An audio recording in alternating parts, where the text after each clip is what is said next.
Movie theater stock AMC appeared not too long ago on national headlines, along with GameStop, for the retail trader versus shorting hedge fund fiasco near the end of January.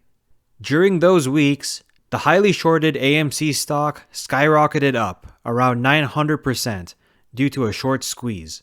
But since then, due to some controversial trading restrictions implemented, the stock dropped back down around 70% from its peak, only to resurge in recent days back up 40% from that recent bottom. AMC did not just grab some popcorn and watch this spectacle unfold in the meantime.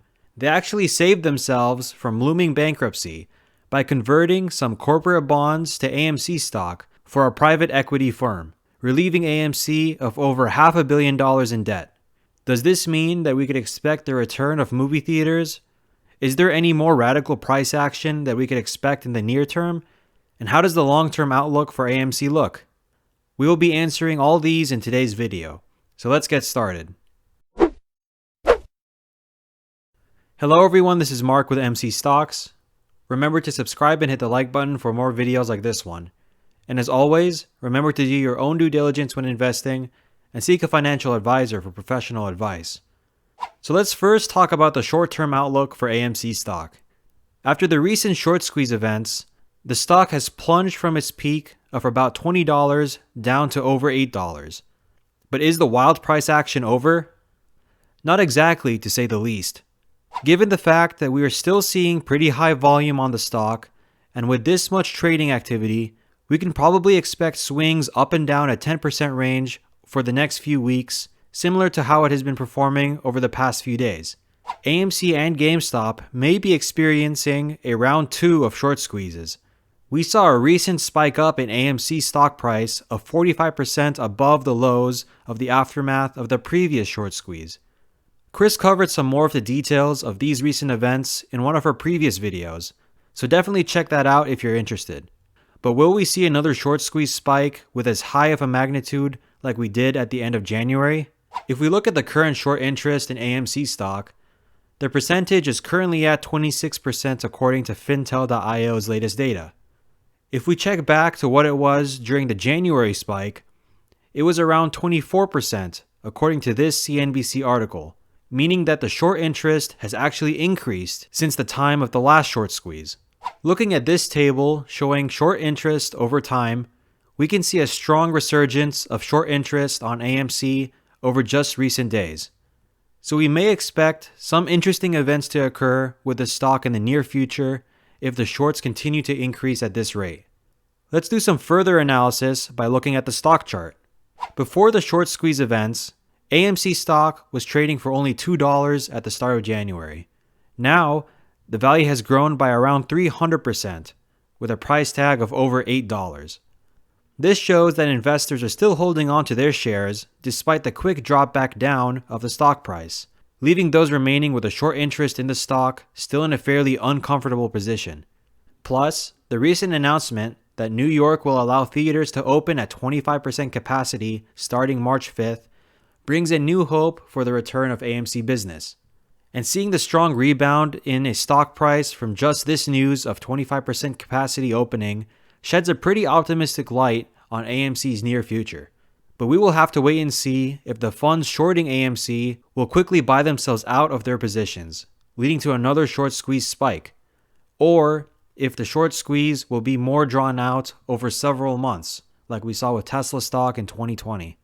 Likewise, we may not see any immediately definitive legislative action coming out of Congress that could affect this stock given the recent hearings by the Financial Services Committee. Could you just answer yes or no? Chairwoman Waters, I appreciate the opportunity to address that. Just yes or no? We always felt comfortable with our liquidity and the additional capital that Robinhood raised. Please answer yes or no. We always felt comfortable with my our 5 liquidity. minutes. I don't have time. I just need a yes or no answer. I stand by my statement. The additional capital we raised wasn't to meet capital requirements or deposit So the requirements. gentleman, Excuse me. I'm reclaiming my time. Now, let's discuss the long-term outlook for AMC stock. Like we mentioned in the intro, AMC was able to take full advantage of the short squeeze situation by relieving themselves of about $600 million of debt. Private equity firm Silver Lake Partners have opted to convert all $600 million of the cinema chain's 2.95% convertible senior notes due in 2026 into AMC shares at the conversion price of $13.51 a share. Clearly not the greatest trade-off for Silver Lake, since the stock price has dropped well below the $13.51 mark if they hadn't sold their positions already. But a fantastic trade for AMC Theaters. AMC CEO and President Adam Aron released a pretty positive outlook for the company after they secured $917 million of new equity and debt capital, saying, quote, "Today, the sun is shining on AMC. After securing more than $1 billion of cash between April and November of 2020 through equity and debt raises along with a modest amount of asset sales, we are proud to announce today that over the past 6 weeks, AMC has raised an additional $917 million capital infusion to bolster and solidify our liquidity and financial position. This means that any talk of an imminent bankruptcy for AMC is completely off the table."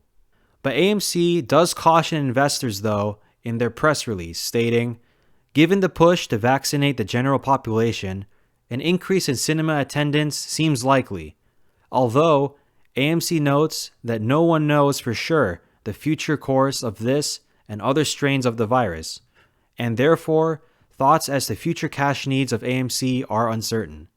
Investors are cautioned accordingly." But how can we, as investors, predict how the stock will perform in the long term? Is there still an interest in going to movie theaters? Up front, that may be a tough call, especially with all of the streaming services becoming popular on the market, like Netflix, Disney+, HBO Max, and many more. These streaming services alone will probably prevent AMC stock from reaching its all-time highs of about $35 from a few years ago. Even the recent short squeeze spike was still far below the max value AMC had. But with the growing popularity of these streaming services mixed with the public's actual desire to return to theaters, judging how AMC will perform is difficult looking at the problem directly. However, we do have another metric that can give us a clue to what the outlook of AMC Theaters could be, and that is by looking at the performance of the real estate stocks that rent out the properties to AMC. So let's take a look at EPR Properties. EPR Properties is the leading experiential real estate investment trust, specializing in select enduring experiential properties in the real estate industry. Let's check out their portfolio.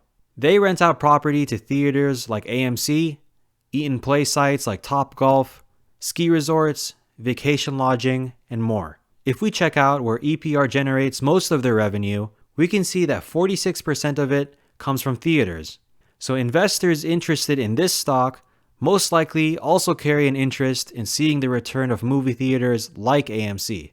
So looking at EPR's 6-month stock chart, we can see that at the start of November, the stock saw a nice spike up. This was after the announcement that a vaccine is ready to treat the virus. So that means that investors of EPR Properties, a real estate stock highly concentrated on the theater sector, are optimistic about a return to theaters after the pandemic is over. So much so that the stock has almost doubled since the announcement. This is a very good indicator for AMC to perform well after people get vaccinated. We will have to wait and see what the earnings reports are after theaters open up to judge if AMC stock has the chance to return to all-time highs or if they will ever reinstate their dividend. With many new streaming services posing a stiff competition to theater cinema experiences, the optimism for returning to theaters may not be as unanimous as some may expect. Nonetheless, AMC seems to pose the potential to be a recovery play given that they are relieved of some debt, face no imminent threats of bankruptcy, and have some investor optimism backing them. If you're looking to buy shares of AMC and need a brokerage, be sure to use our referral links for M1 Finance in the description below. M1 Finance is doing a great offer currently where you can get a free $30 using our referral link. So use the link below, earn an easy $30, and don't miss out. Good luck everyone with your holdings, and stay tuned on our channel for any news regarding any AMC developments. Thank you for watching today's video. Don't forget to subscribe and hit the notification bell to get notified when we release our next video. Please like and share for more videos similar to this one, and comment below with any questions that you may have so that we could address them in future videos. Thanks.